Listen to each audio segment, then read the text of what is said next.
ನಮಸ್ಕಾರ ಸ್ನೇಹಿತರೆ. ಗೋವಿಂದನಿಗೆ ರಾಮ, ಶ್ಯಾಮ ಎಂಬ ಇಬ್ಬರು ಮಕ್ಕಳು.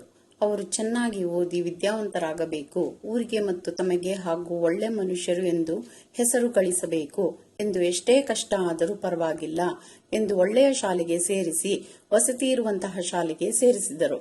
ಸ್ಕೂಲಿಗೆ ರಜೆ ಇದ್ದಾಗ ಮಕ್ಕಳು ಮನೆಗೆ ಬಂದಾಗ ತಾಯಿ ಅಕ್ಕರೆಯಿಂದ ಅವರಿಗೆ ಇಷ್ಟವಾದ ತಿಂಡಿ, ರುಚಿ ರುಚಿಯಾದ ಅಡುಗೆ ಮಾಡಿ ಬಡಿಸುತ್ತಿದ್ದಳು.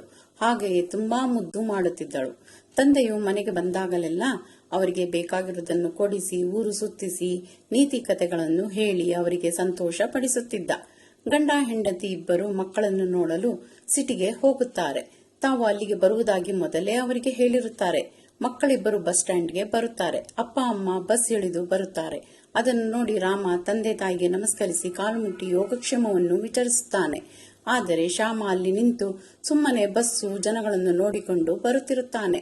ಆದರೆ ರಾಮ ತಂದೆಯ ಹತ್ತಿರ 2 ಬ್ಯಾಗ್ ಇರುವುದನ್ನು ನೋಡಿ ಒಂದು ಬ್ಯಾಗ್ ಅನ್ನು ತೆಗೆದುಕೊಳ್ಳುತ್ತಾನೆ. ಶ್ಯಾಮ ಮಾತ್ರ ಇದ್ಯಾವುದನ್ನು ಮಾಡದೆ ಸುಮ್ಮನೆ ನಡೆಯುತ್ತಿರುತ್ತಾನೆ.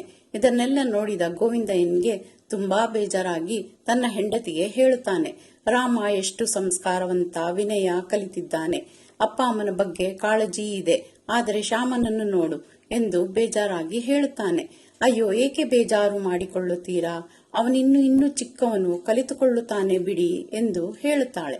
ಆದರೆ ಗೋವಿಂದನಿಗೆ ಕಳವಳವಾಗುತ್ತದೆ. ಹಾಗೆಯೇ ಮಕ್ಕಳಿಬ್ಬರು ದೊಡ್ಡವರಾಗುತ್ತಾರೆ. ಈಗ ರಾಮನು ದೊಡ್ಡ ಆಫೀಸ್ನಲ್ಲಿ ಒಳ್ಳೆಯ ಅಧಿಕಾರಿಯಾಗಿದ್ದ.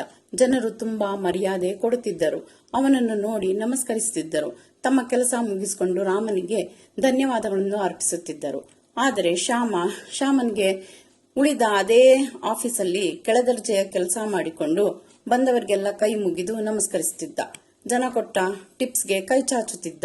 ರಾಮ ಆವತ್ತಿನ ದಿನ ಅಪ್ಪ ಅಮ್ಮ ಗುರು ಹಿರಿಯರಿಗೆ ನಮಸ್ಕರಿಸಿ ಒಳ್ಳೆಯ ಸಂಸ್ಕಾರ ವಿನಯದಿಂದ ವರ್ತಿಸಿದ ಕಾರಣ ಅವನಿಗೆ ವಿದ್ಯೆ ಒಲಿಯಿತು.